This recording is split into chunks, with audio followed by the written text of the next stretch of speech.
जय हिंद दोस्तों, स्वागत है आपका आपके अपने यूट्यूब चैनल में। दोस्तों, इस वीडियो में हम बात करने वाले हैं संधारित्रों के समांतर क्रम संयोजन की तुल्यधारिता के बारे में।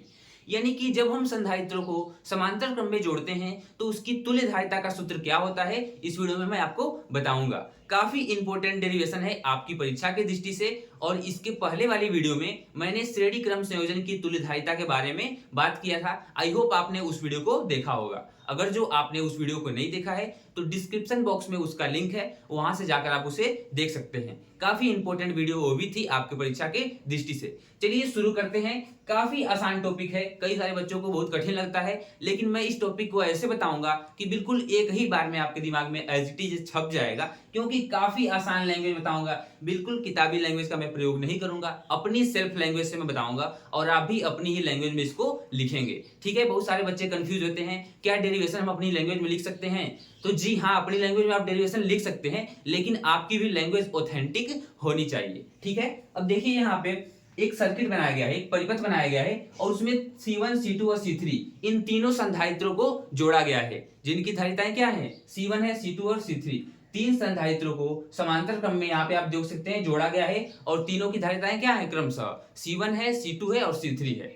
इस फिगर को मैं थोड़ा सा इधर एक्स्ट्रा प्लॉट करके बताता हूं। जैसे कि यहाँ पे देख लीजिए, आपका एक संधारित्र A हो गया जिसकी धारिता कितनी है? C1 है। एक संधारित्र आपका A हो गया जिसकी धारिता कितनी है? C2 है। और एक संधारित्र आपका यहाँ पे जुड़ गया जिसकी धारिता कितनी है? C3 है। ठीक है, देखिए यहाँ पे तीनों समांतर क्रम में कैसे हैं, कैसे समांतर क्रम में हैं। तो आप यहाँ पे देख सकते हैं कि रास्ता चेंज हो रहा है। यहाँ पे जो हमारी धारा इस प्लस टर्मिनल से निकलेगी, वो धारा को जाने के लिए तीन रास्ते यहाँ पे बट गए।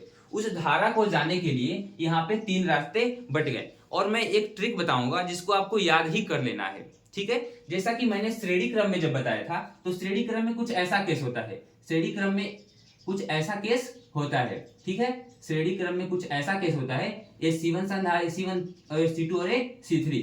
अब यहाँ पे देख लीजिए, जब इसको हम बैटरी से कनेक्ट करते हैं, जब इसको हम बैटरी से कनेक्ट करते हैं तो क्या होता है कि बैटरी जो होती है, जब प्लस टर्मिनल से बैटरी से धारा निकलती है तो इन तीनों संधारित्र में एक ही धारा जाती है। यानी कि श्रेणी क्रम संयोजन में जब हम इस क्रम संयोजन की बात करते हैं तो उसमें धारा क्या होती है? आपकी धारा समान होती है। लेकिन जैसे ही हम समांतर क्रम में आ रहे हैं, जैसे ही हम समांतर क्रम में आ रहे हैं तो यहाँ से धारा तो निकली, जैसे यहाँ से धारा आई तो निकली, लेकिन इस धारा को जाने के लिए तीन रास्ते बट गए। यहाँ से I1 धारा चली जाएगी और यहाँ से I2 धारा और यहाँ से I3 धारा। यहाँ पे तीनों रास्तों पर तीनों धाराएं, मतलब कि धाराएं तीन ग्रुपों में बट गई। यानी कि आप बोल सकते हैं कि जब हम श्रेणी क्रम संयोजन करते हैं, जब हम श्रेणी क्रम संयोजन करते हैं तो जो आपकी धारा होती है वो क्या होती है? सेम होती है। लेकिन जैसे ही हम समांतर क्रम संयोजन देखते हैं, समांतर क्रम संयोजन देखते हैं तो उसमें धारा क्या होती है? तीन या चार रास्तों में, जितने भी रास्तों में बटना होता है बट जाती है। जैसे कि हमने तीन संधारित्र लगाए तो तीन रास्तों में बटी, अगर जो हम यहाँ पे एक और बढ़ा दे तो एक और रास्ते में बढ़ जाएगी। यानी कि सिंपल कहने का मतलब यह है कि जब हम समांतर क्रम में संधारित्रों को जोड़ते हैं तो वहां पे धारा क्या होती है? बदल जाती है। और जब धारा बदलेगी तो आवेश भी बदलेगा। जैसे कि अब इसको मैं इरेज कर देता हूं, अब इसका काम है, इस फिगर से मैं समझाऊंगा और इससे आपको लैंग्वेज बताऊंगा। पहले मेरी बातों को ध्यान से सुनिएगा आप लोग। तो इसको मैं इरेज कर दे रहा हूं। ठीक है, अब नेक्स्ट देखिए, यहां पे आपका एक सर्किट है। अब इस प्लस टर्मिनल से आपकी धारा निकली। अब इस धारा को जाने के लिए तीन रास्ते हैं, तो ये पहला रास्ता, दूसरा रास्ता और तीसरा रास्ता। ऐसे हम मान लेते हैं कि यहाँ से I1 धारा चली गई, यहाँ से I2 धारा चली गई और यहाँ से I3 धारा चली गई। ठीक है, जिनकी धारिताएं क्रमशः क्या है? इस संधारित्र की धारिता C1 है, इस संधारित्र की धारिता C2 है और इस संधारित्र की धारिता C3 है। अब आप देख सकते हैं कि समांतर क्रम में धाराएं बढ़ती हैं, यानी कि सभी संधारित्रों पर आवेश अलग अलग होगा, क्योंकि जितनी धारा जाएगी उतना ही आवेश। आवेशों का प्रवाह क्या होता है? विद्युत धारा कहलाता है। किसी चालक के एकांक क्षेत्रफल से प्रवाहित आवेश को विद्युत धारा कहते हैं। यानी कि जितना धारा इधर जाएगा उतना ही आवेश जाएगा। ठीक है, तो यहाँ पे I धारा जा रही है यानी कि इसमें Q1 आवेश संचित होगा, इसमें I2 धारा जा रही है यानी कि Q2 आवेश संचित होगा, इसमें I3 धारा जा रही है यानी कि Q3 आवेश यहाँ पे संचित होगा। यानी कि इन तीनों संधारित्रों की प्लेटों पर अलग अलग आवेश क्या होंगे? संचित होंगे, यानी कि आवेशों का मान अलग होगा। और साथ ही में एक बात और आप ध्यान दीजिए,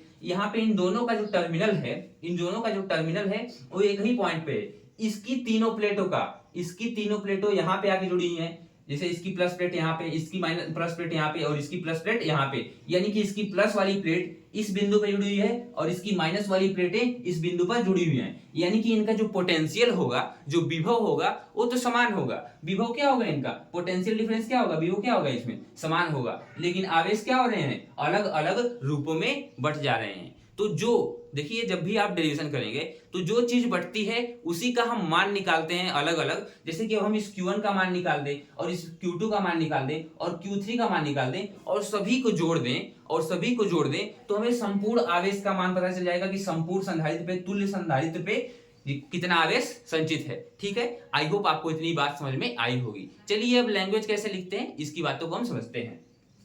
अब लिखेंगे कि माना चित्रानुसार, इस चित्र के अनुसार, इस फिगर को आपको आपके एग्जाम में बनाना ही बनाना है। लिखेंगे कि माना चित्रानुसार तीन संधारित्र जिनकी धारिताएं क्रमशः C1, C2 व C3 हैं, तीनों किसमें संयोजित हैं, तो समांतर क्रम में संयोजित हैं। तो आपको ऐसे लिखना है कि चित्रानुसार, आप लिखेंगे चित्रानुसार यानी कि चित्र के अनुसार, चित्रानुसार तीन संधारित्र, चित्रानुसार तीन संधारित्र जिनकी धारिताएं क्रमशः C1, C2 व C3 हैं। जिनकी धारिताएं कितनी हैं, जिनकी धारिताएं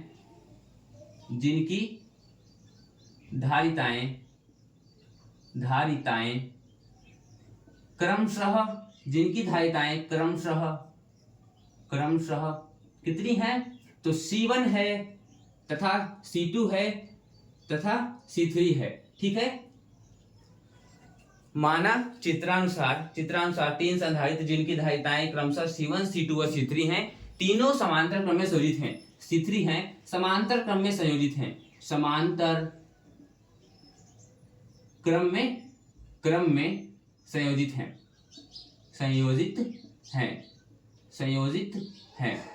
ठीक है, ये आपकी लैंग्वेज हो गई। आपको चित्र को देखकर इतनी लैंग्वेज को लिख सकते हैं कि चित्रानुसार तीन संधारित्र जिनकी धारिताएं क्रमशः C1, C2 व C3 हैं, तीनों समांतर क्रम में क्या हैं, संयोजित हैं। अब देखिए यहाँ पे आपकी Q1 का मान कुछ अलग होगा, Q2 का मान कुछ अलग होगा, Q3 का मान कुछ अलग होगा। तो इन सभी का मान हम अलग अलग निकाल देंगे और इन सभी मानों को जोड़ देंगे तो हमें Q तुल्य का मान निकल के पता चल जाएगा। तो चलिए अब देखते हैं। यहाँ पे लिखेंगे परिपथ से। यहाँ पे एक बात आप और लिख सकते हैं कि तीनों संधारित्रों के रास्ते अलग अलग हैं, या आप बोल सकते हैं कि समांतर क्रम में जब संधारित्रों को संयोजित करते हैं तो उनमें जो आवेश होते हैं उन संधारित्रों पर वो अलग अलग होते हैं। ठीक है, यहाँ पे आप एक लाइन और भी लिख सकते हैं, उसको मैं नहीं लिख रहा हूँ, आप इसको दिमाग में रखेंगे या फिर आपको याद रहे उसके लिए आप यहाँ पे लिख लेंगे। क्या लिखेंगे कि तीनों संधारित्र जिनकी धारिताएं C1, C2 और C3 हैं, तीनों समांतर क्रम में संयोजित हैं, इसलिए जो उनपे आवेशों का मान होगा भिन्न भिन्न होगा। आवेशों का मान क्या होगा, भिन्न भिन्न होगा, क्योंकि धारा बदल रही है और साथ ही में उनका विभवांतर क्या होगा, उनका विभव क्या होगा, समान होगा। ठीक है, अब देखिए यहाँ पे लिख सकते हैं आप परिपथ से, यानी कि इस सर्किट के अनुसार परिपथ से क्या लिख सकते हैं आप परिपथ से, तो परिपथ से आप लिख सकते हैं C1 संधारित्र के लिए, C1 धारिता वाले संधारित्र के लिए, या फिर आप डायरेक्ट लिख सकते हैं C1 संधारित्र के लिए, या फिर आप यहाँ पे लिख दीजिए प्रथम, डायरेक्ट बोल दीजिए प्रथम, ये फर्स्ट वाला हो गया। प्रथम संधारित्र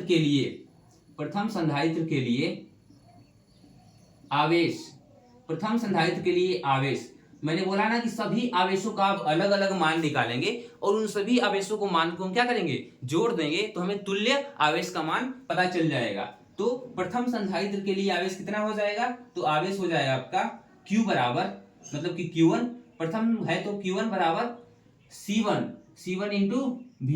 कैसे हुआ ये, तो आपको पता होगा कि जो आपकी धारिता का सूत्र होता है C बराबर होता है Q बाई V। C बराबर आपका क्या होता है, Q बाई V, और Q बराबर क्या हो जाएगा, तो V इधर चलाएगा आपका, तो Q बराबर आपका हो जाएगा C इंटू V, ये आपका सूत्र हो जाएगा Q का, यानी कि आवेश का। तो यहाँ से हम इसको इरेज करते हैं, ये तो मैंने आपको समझाने के लिए बताया। अब देखिए प्रथम संधारित्र के लिए आवेश, यानी कि प्रथम संधारित्र का मतलब कि C1 के लिए, और जिसकी आवेश कितना है Q1, कितना माने हम आवेश, तो Q1 माने हैं। यानी कि हम बोल रहे हैं कि यहाँ पे Q1 आवेश संचित है, तो उस Q1 आवेश का मान कितना हो जाएगा, तो इसकी धारिता कितनी है, तो C1 है, और विभवांतर तो समान रहेगा, यानी कि विभवांतर को हम भी ही लिख सकते हैं। अब चलिए लिखते हैं दूसरे संधारित्र के लिए, दूसरे संधारित्र के लिए, ठीक है, दूसरे संधारित्र के लिए आवेश क्या हो जाएगा, Q2 हो जाएगा, Q2 हो जाएगा, और इसकी धारिता कितनी है, तो C2 है, और विभवांतर समान है, इसीलिए विभवांतर का मान भी ही रहेगा। सभी प्लेटों पे विभवांतर समान है, इसीलिए विभवांतर का मान भी ही रखेंगे। अब यहाँ पे हम तीसरे संधारित्र के लिए लिख लेते हैं, तीसरे संधारित्र के लिए आवेश बराबर क्या हो जाएगा, Q3 हो जाएगा, और इसमें धारिता कितनी हो जाएगी, C3 हो गई, इंटू V हो गया, इंटू V हो गया। ये मैंने इतनी आसानी से लिखा, आपको पता होगा कि Q बराबर C इंटू V होता है।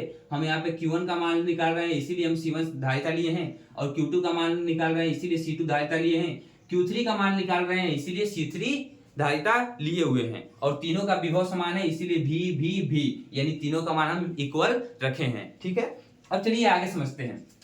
अब इसके आगे देखते हैं, इसको आप समीकरण नंबर 1 बोल दीजिए, इसको आप समीकरण नंबर 2 बोल दीजिए, इसको आप समीकरण नंबर 3 बोल दीजिए। ठीक है, अब लिखिए तुल्य परिपथ के लिए, यानी कि पूरे परिपथ के लिए जो आवेश होगा उसका मान कितना होगा।